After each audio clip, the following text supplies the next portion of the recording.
Maryland Elections Board quietly changes rules threatening legal action against those who challenge elections based on voter rolls. Look at that. Kind of like what DeSantis is trying to do in Florida, right? Oh, you can't question Domino's machines. Those are always good. I have one of the lawyers with me at the town hall, and they told me that it's good. Those machines are good, right? The Baltimore County Board of Elections quietly amended Regulation .06, which governs the non-disclosure agreement for the purchase of voter registration lists. The change, proposed on February 9th of this year and later adopted on April 7th, became effective July 10th. Kate Sullivan, a Maryland citizen actively involved in voter canvassing and scrutinizing voter rolls, has raised concerns about recent amendments to an NDA governing the use of voter lists.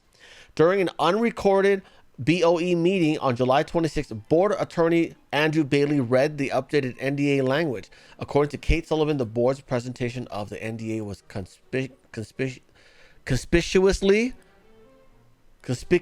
orchestrated.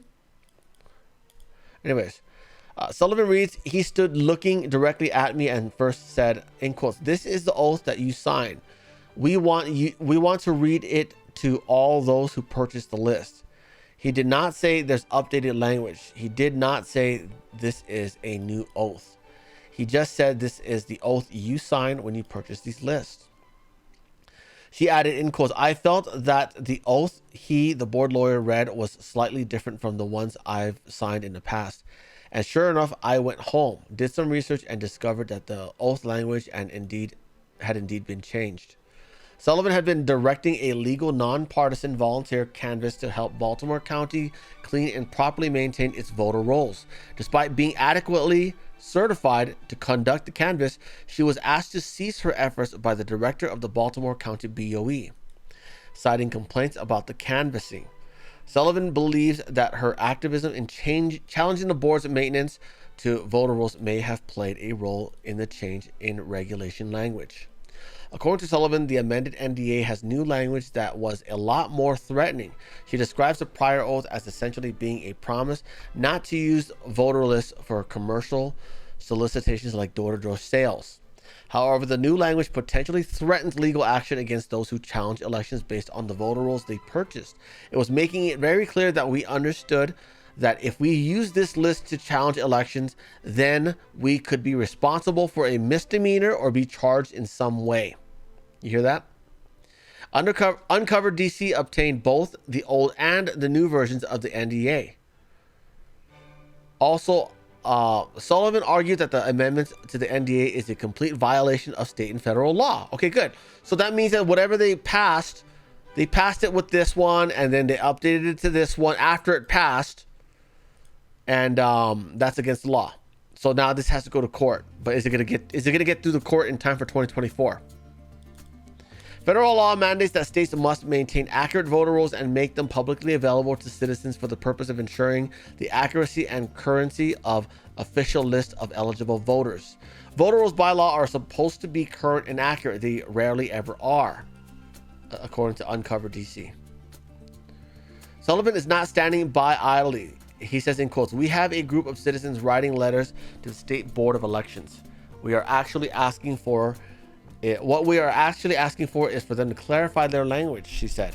"They are demanding clear terms that won't penalize citizens for challenging elections, a move Sullivan argues is part of the electoral process." Nicole Ambrose, a representative of the Maryland GOP, is also said to be closely involved.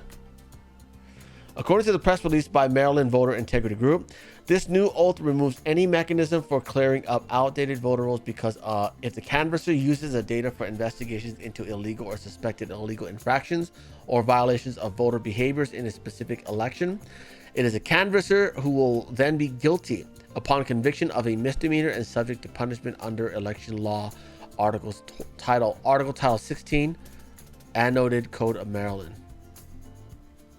Sullivan presented the final results of her canvass to the Baltimore County BOE in mid-May. She and her volunteers canvassed over 1,000 voters and collected data showing 61 inaccurate registrations. Those incorrect registrations represent 14.5% of the people that were able to verify. Wow. An extrapolation of the data across Baltimore County represents roughly 80,000 registrations. The board's response was neutral at best. Sullivan's canvass results are shown. Wow. So 80,000 registrations are incorrect, huh? In Maryland. The canvass results says Sullivan potentially represent an appalling level of exposure to the risk of fraudulent voting, especially in light of the state's use of the universal mail-in ballot. Sullivan estimates it's over $35,000 in postage fees alone to mail a ballot to a bad registration address. Sullivan also noted in the meeting that the Maryland taxpayers are footing a huge bill to process ballots for bad registrations.